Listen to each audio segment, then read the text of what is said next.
I mean, for me, the car was like I said, it was a way to, prove something to everybody. I was like driving around being all cocky, thinking I was so cool. Here's a spoiler if you didn't know. We crashed both of those cars. I think I literally said, I want to focus on building this car. That night, crashed the car. I think God was listening. Your personality being, I'm just depressed and I drive really fast, Right. That's not cool. I promise nobody likes you. Only other sad people, and you don't want that. Show me your friends, I'll show you your future.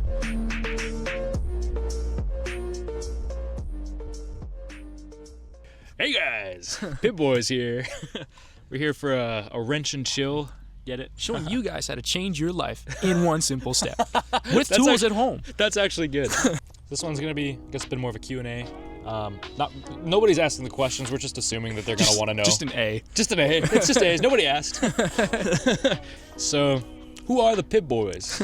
We can start with how we started with the cars and everything. So, for me, it was the van. You guys have seen the van. I got that in high school. It was bone stock when I got it. I went to high school with a bunch of rich kids, and their parents, no faults of their own, but their parents would buy them BMWs, Maseratis, etc., etc. And I'm like, dude, these freaking stinkers, I'm gonna steal the show.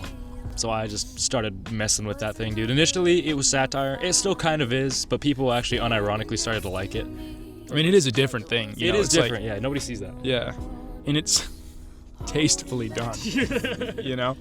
I'll see if I can find a picture. I'll put it up. I had the racing stripes on it.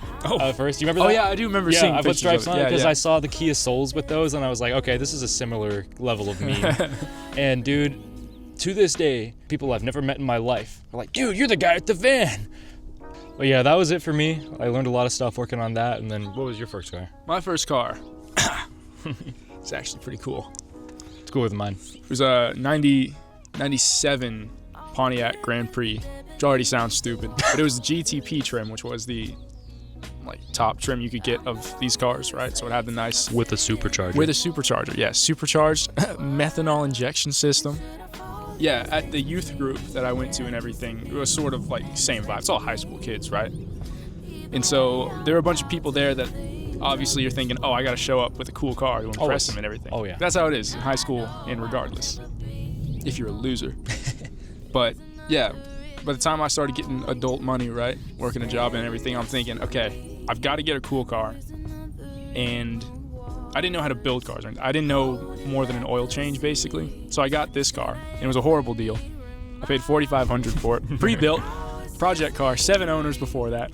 It had 7 owners? 7 owners, I did not know that.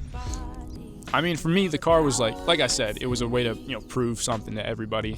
And eventually it just became, it was a thing I need people to look at me and think I'm cool with it. Stuff like that. And yeah, it was that was me with the van. Yeah. It was definitely, I guess the word used, an idol for me, Yeah. Something that, it was all my attention was going to the car, making it better and stuff. Plus, I had to fix a lot on that thing. Mm-hmm.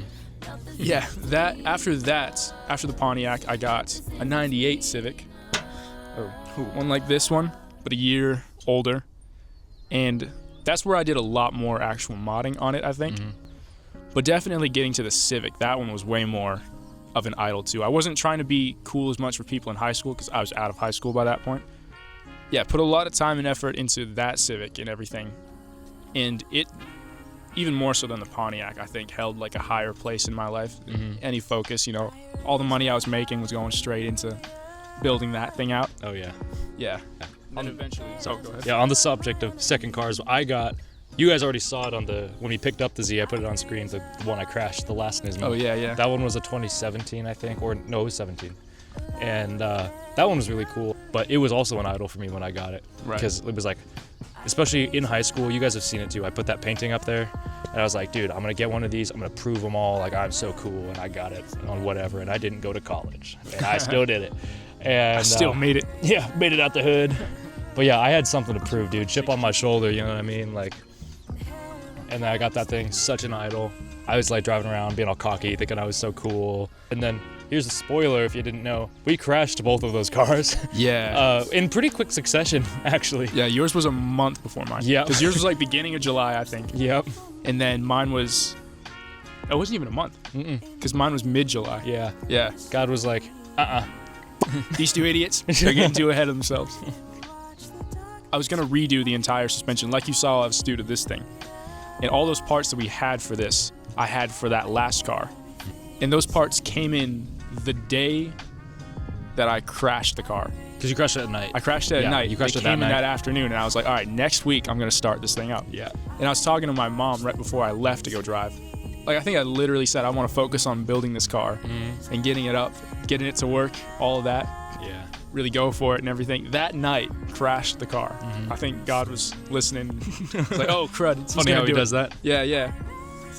You be listening, bro. In that period, it was definitely a lot about figuring out what my identity was, because I put a lot of it into the cars, you know? Yeah. So yeah, well, I guess we'll move into how we got from where we were to where we are. I guess, you know, addicted to cars, like making that our identity.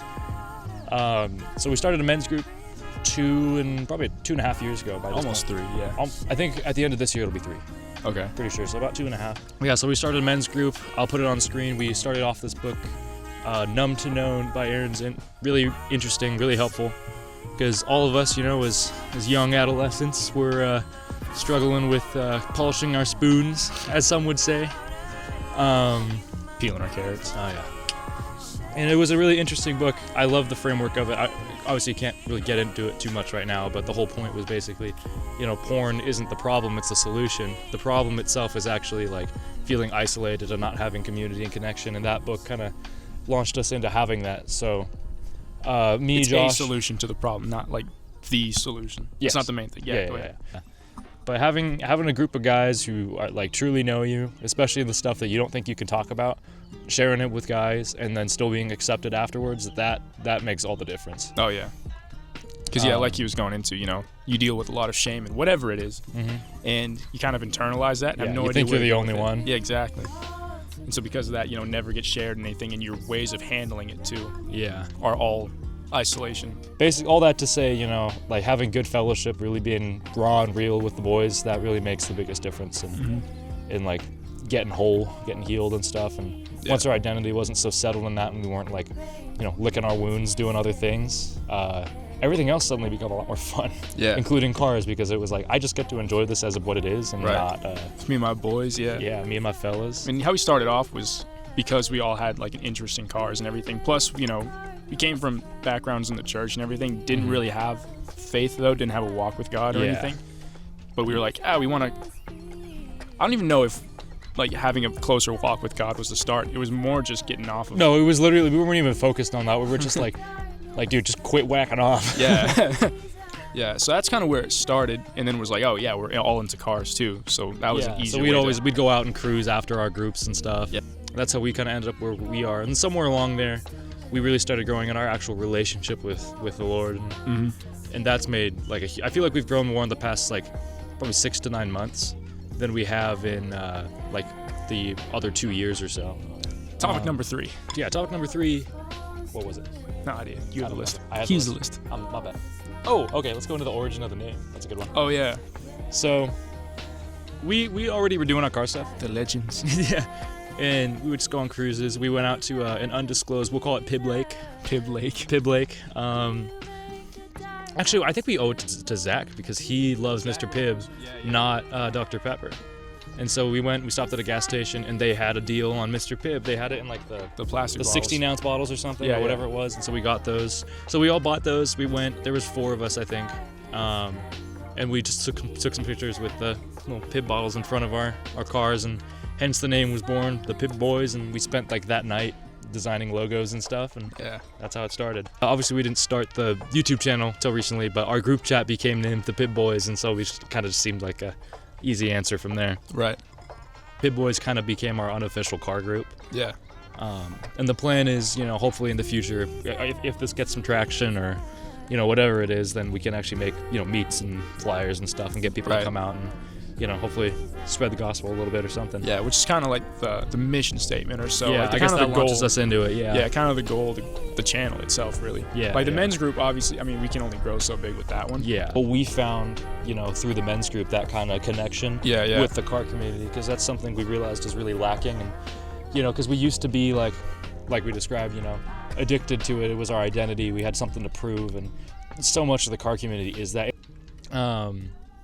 But that said, yeah, like, being a sad car guy is not cool. Your identity, your personality being I'm just depressed and I drive really fast and I smoke weed in my Subaru that's not cool. Nah. Don't, like the whole point of this is a blessing.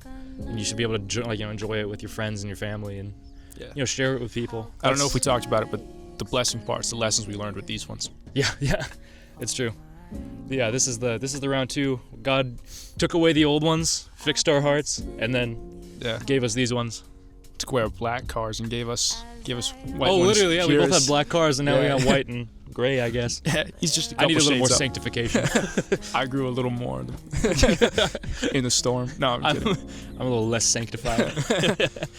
But yeah, the goal is, just to be able to have that same connection with everybody, Yeah, and to get people to, come out of their shell a little bit. Yeah. Because we meet a lot of people. Not all of them end up in the group chat, but people love to just come up and talk, and having a cool car is an automatic passport to talking to other people with cars. Right. Yeah. Even if they don't have a cool one, they want to come talk to you, dude. And so that's part of what we're doing is the Great Commission, go into all the earth and preach the good news or whatever. Yes, sir. We're not going street preaching. We're not doing that. We're literally just living our life.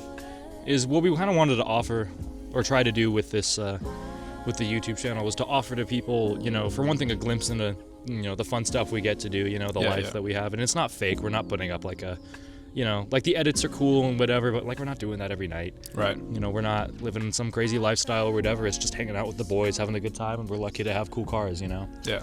So I'm trying to put that out there. We were already doing the fun stuff beforehand. We just kind of put a camera behind it now. That's about it. And then, as it progresses, we want to offer people an opportunity to join in and have a part of it. Yeah. I don't want to be idolized and be like, hey, wow, I wish I was like the PIBB Boys or Night Ride or Donut Media or something, We're not trying to do that.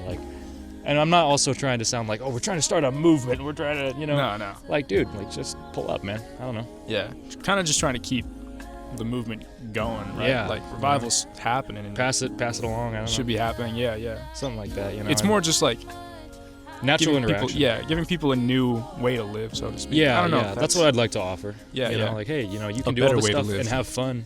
Change your life in one easy step. Yeah, for real. But yeah, I guess that's kind of the point, the goal of the channel. I pray that all this brings God glory. You know?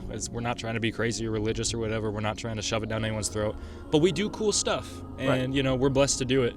Just so it's out there, if you didn't know, we love Jesus. That's how we live our life. All this stuff is really cool. It's for the glory of God. Yeah, in review, cars are cool, but don't make it your identity. Your identity should be in Christ. Or if you're not a Christian, figure it out, man. But a car is not it. Nah. Being a sad boy, stoner, driving around, not cool. Nobody likes you. I promise, nobody likes you. Only other sad people, and you don't want that. Show me your friends. I'll show you your future.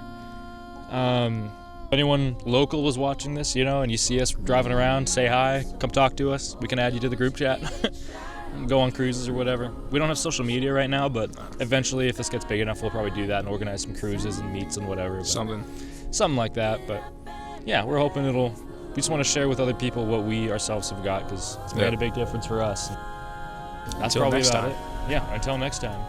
PIBB Boys out. Yeah, I don't know how much more there is. I think it's about it. Yeah, I think so. We didn't want this to be a long one. I'm going to have to cut down quite a bit of... Yeah, we'd be talking and laughing. We'd be yapping. And yeah, we just have a good time, man. Lots of laughing. Exactly. We're chill. Yeah, we got to just, I don't know, run the camera more often, just capture some of the organic moments, because that's the best, that's the most fun part that we have. Right, yeah. It's on the channel. It's one of the first ones, was when we went to the beach, edited that video. I feel like I'm reliving the day every time I watch it, because it just captured all the best moments, and it was so natural. It wasn't like, hey, we're just goofing off in front of the camera and then going back to being on our phones or something. Yeah, no. That whole night was exactly as it's portrayed. That is not embellished or anything. Right. My goal with the vlogs and stuff is to make it feel like that, where I can go watch it and be like, dude, that's exactly what the day was like. Mm-hmm. And for people to see that and know that it's genuine, that's probably the highest goal of this.